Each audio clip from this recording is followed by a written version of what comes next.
This right here is my studio. All of these pieces are $500 or less. I don't like to spend a lot of money to make music because you don't have to. You can get good sounds without spending tons of money. Each piece here is under $500, and compared to a lot of studio setups you see on social media or on YouTube, this kit, I think, is relatively affordable. It does total $2,000, which doesn't make it cheap by any standards, especially with eggs being as expensive as they are today. Am I right, folks? I make a lot of my music with this setup. In combination with my DAW, I record these instruments into my DAW, but first what I'll do is I'll jam and even sequence a bunch of them out with my devices here. Today I'm going to show you my studio setup here.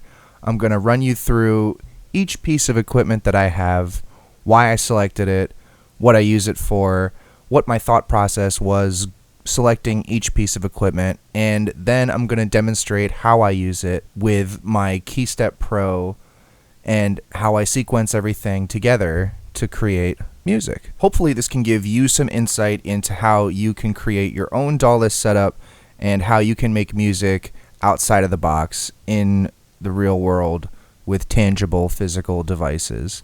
So let me take you through my synth journey. It started innocently enough with the SP404 Mark II.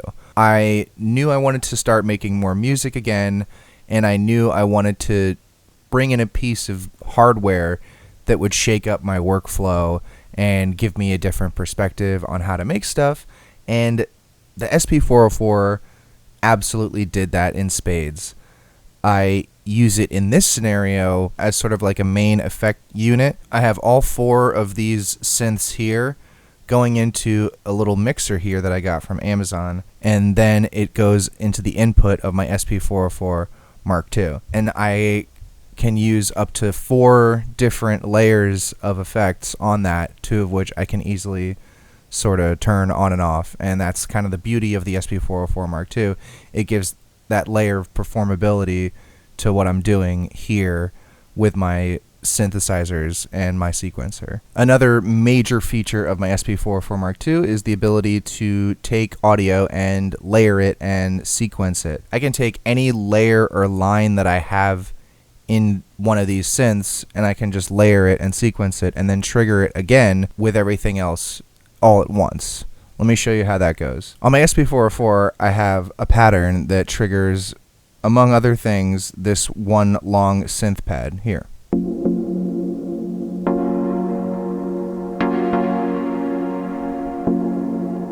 And so what that does is that gives me a synth line that I can just sort of layer on with the rest of these synths. And with the SP404, I can also bring in samples and do percussive stuff in here, resample those samples, and add texture and all different kinds of energy and life to these sounds. And then when I ordered the SP404 Mark II, I couldn't wait, and I went to Sam Ash, just kind of walking around, you know, just a normal guy walking around a Sam Ash, which doesn't exist anymore, RIP Sam Ash. I stumbled across this TR6S drum machine, and within a couple seconds of playing with it, I realized that I really wanted to have this thing, and it was on sale because it was used. It was a no-brainer to pick this thing up, and once I started playing with it, it was just magic right from the start. One of my favorite pieces of gear of all time. I'm probably going to say that about all of these things, but no, I really love this drum machine. The thing is that you could make a sick record with just these two. I'll take that to my grave. With just the TR6S and the SP404 Mark II, if you're clever enough, if you really know how to produce, maybe I'll do that in another video. So I had these two, and even though I said this is enough for an album, of course I wanted one more piece just to add another synth to complement the drums, to complement the layering ability on this thing. And so I got the S1, and the S1 just gives me so many different classic analog sounds. It's based off the Roland SH101, which is a classic mono synth. This one is a poly synth with 4-note polyphony, reverb, delay, chorus, lots of other great features. It's really easy to use, and you can do so many different things, create so many amazing sounds right out of the box with the Roland S1. And hence, my trifecta was born. Now, with all these things, I have so many classic analog sounds, some FM sounds in here, but mostly analog. I can layer everything within my SP. I can turn knobs on this while I have another line recorded from the same instrument. I have a song where I do just that. I really just use these three, and you can check out that video here. And then after I got my trifecta, the gas took over. Alright, the gas didn't totally take over, but I figured I wanted 2 more instruments to sort of round out my collection here.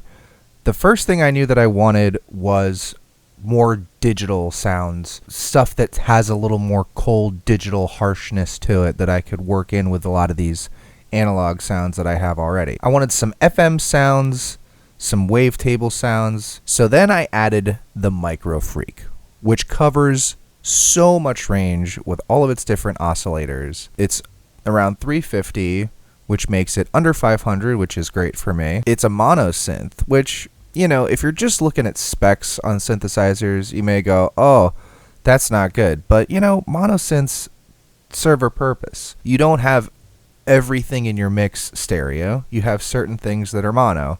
Your drums are mono, your bass is mono, and you can have leads that are mono. And you can also take mono sounds and make them stereo. There's a great stereo tool in Reason that I use a lot that they just came out with that's excellent. So a mono synth is not a bad thing at all. Also good for effects. There's so much you can do with the Micro Freak alongside a sort of analog setup. And then finally, I rounded it out with my beloved Roland JX08. It is more analog style sounds.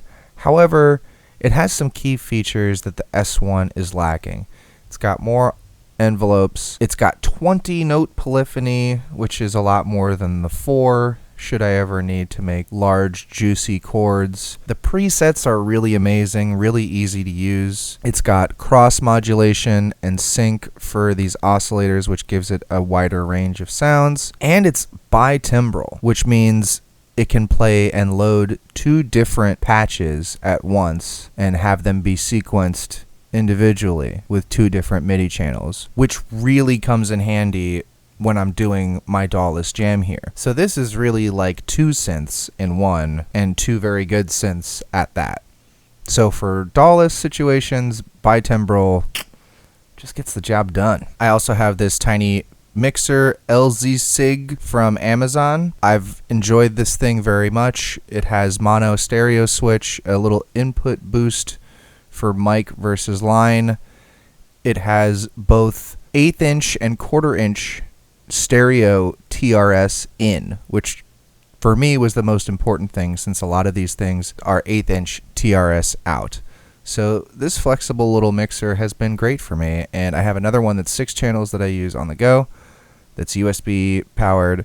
So I love these little cheap mixers. I had a friend who got one that was busted, but everyone else seems to enjoy it, so I would say give it a shot. And then last but not least is my Arturia Keystep Pro. This thing is the maestro that brings the whole setup together. With this guy, I can sequence up to 4 tracks of MIDI dispersed across these 3 synthesizers, and then this one I sequence inside this. But what the Keystep does is give me the ability to not only sequence all these different synths, but play them too. So I'll show you.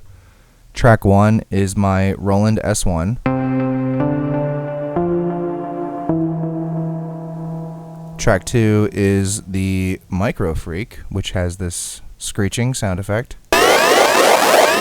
Tracks 3 and 4 are the JX08, the 2 channels of the JX08. So track 3 is this. I'm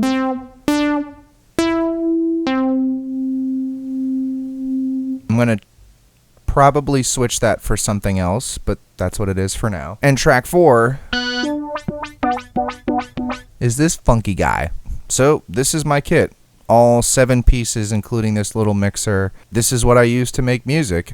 Anything else I need to fill in, I can do in Reason. Reason has enough sounds on its own, but this gives me the interactivity, the performability, and the distance from my computer to really focus and play with this music and create it like a musician. And also, of course, gives me the ability to perform it live, which I love to do in the park. I want to be able to do it more in ambient settings. I really want to craft a live set and kind of jam on this thing and switch between a couple of songs. So now let me demonstrate a little thing that I got together here with that sample that I showed you earlier. I have the SP404 pushing MIDI out into the key step, which starts the clock from the sequence. That's really important so that I can start everything with this. And then I can play each instrument here and sequence it there, and it'll all play a pattern, each individual pattern on each sequence. So what does that sound like? It sounds like this.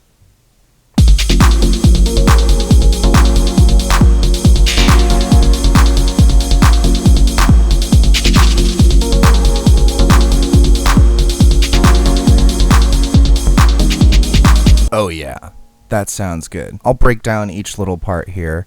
I have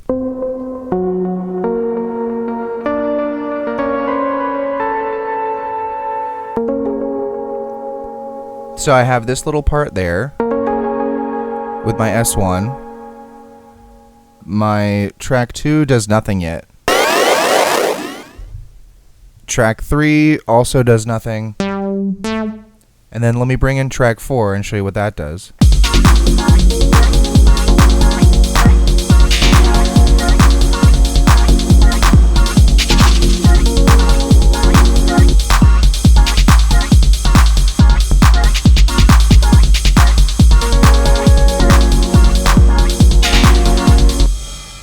Little polyrhythmic stabby guy there that sounds cool. So first let's start with grabbing this. I think that'll sound cool a lot quieter. So I hit record, select 16 here.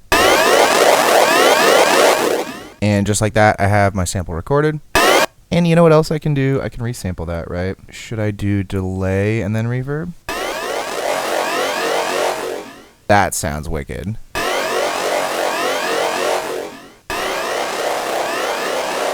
I don't know if you can hear that. Each time difference adds a different sort of like metallic harmonic. A little higher here.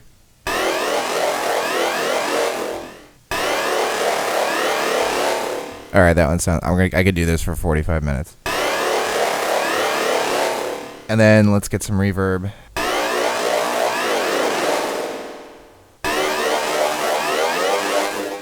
If you can't sit and do this for an hour and enjoy yourself, then you probably can't be a producer. All right, that's our crazy, ridiculous sound effect.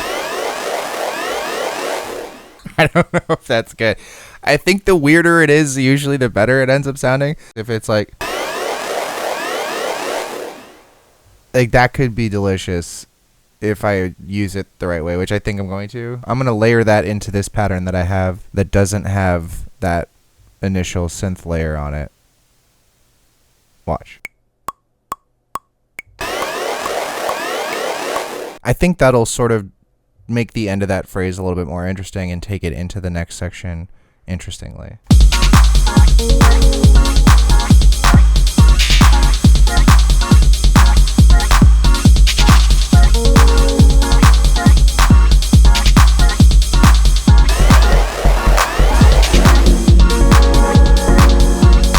So now let me pick another patch for my Micro Freak to sequence, and then another patch on my JX08 to sequence as well. What kind of sound do I crave at the moment? I actually don't know.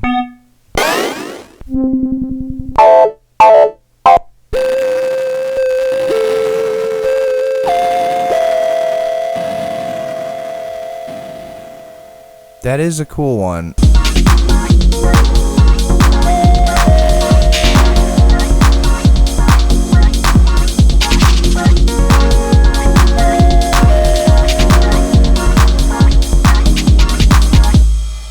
Is that good?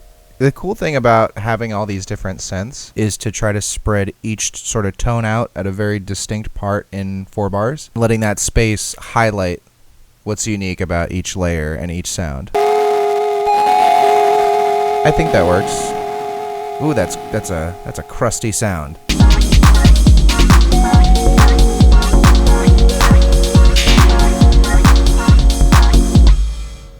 And that just adds a little bit of extra melodic texture and everything else we're doing, and we can add that in different parts. That sounds cool. Let's add one more part here. We have track 3 that sounds like this. I don't think that's the vibe for this song. Let's keep going.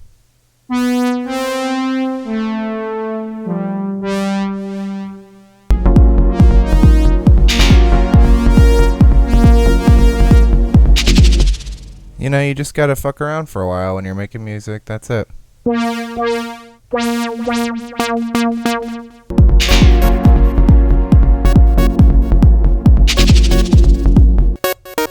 It's something there. I'm gonna just add one for now. I think that works. I think that works.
That's it.